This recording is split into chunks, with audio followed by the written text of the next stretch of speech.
Je vous emmène sans plus attendre à l'étage politique selon Amine. I have a dream that one day this nation will rise up, that all men are created equal. Vous avez vu Martin Luther King pour entamer une chronique et une nouvelle année, c'est plutôt la classe. Hein. Très beau jingle. Aujourd'hui, tu as décidé de t'inspirer de rien, c'est-à-dire que le monde ne t'inspire pas, donc tu as décidé de nous en faire part. Ouais, c'est triste d'ailleurs, parce que rien. Voilà, ce qui me vient à l'esprit lorsqu'on me demande de qualifier le monde qui nous entoure.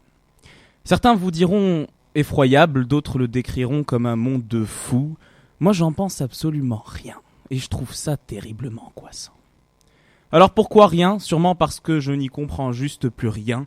Vous savez, depuis que je suis né, c'est-à-dire il y a de cela à tout casser 20 ans, le monde ne ressemblait pas vraiment à celui d'aujourd'hui. Et d'ailleurs, heureusement.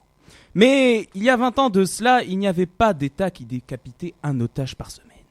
Il y a 20 ans de cela, il n'y avait pas de massacre de dessinateurs. Il y a 20 ans de cela, on ne tuait pas de sang-froid dans la rue une personne parce qu'elle était d'une religion différente de la nôtre, ou de la tienne, ou de la vôtre, ou de la mienne. Il y a 20 ans de cela, il n'y avait personne qui pensait qu'un attentat aurait pu être organisé par une organisation complotiste indépendante qui laisse des traces de leur logo sur des bouteilles de jus d'orange ou sur les billets d'$1. Il y a 20 ans de cela, il ne me semble pas que l'on tuait des juifs de sang-froid dans la rue parce qu'ils étaient juifs. Il y a 20 ans de cela, il n'y avait pas de chroniqueur proposant la déportation de 5 millions de musulmans et qui paradoxalement vend 500 000 exemplaires de pamphlets totalement délirants où le suicide de la France est causé au même titre par Canal+, les femmes et les Arabes. Il y a 20 putains d'années de cela, il y avait des guerres partout dans le monde, comme depuis la nuit des temps d'ailleurs. Mais il n'y avait pas de monde en guerre, car voilà la nuance. Copenhague, Islamabad, Gaza, Jérusalem, Damas, Londres, Alep, Benghazi, New York, Bagdad, Kaboul, Madrid, Abuja, Tunis, Le Caire, Sydney, Paris. Je ne compte pas ici les morts. Ces villes me sont venues dans cet ordre comme pour vous montrer qu'il n'est pas difficile de vous énumérer des cités que l'on a fait vivre dans la terreur pendant au moins un jour. Vivre dans la terreur, est-ce finalement la problématique de ce début de XXIe siècle ? Huntington prédisait, à la fin de la guerre froide, l'imminence d'un choc des civilisations.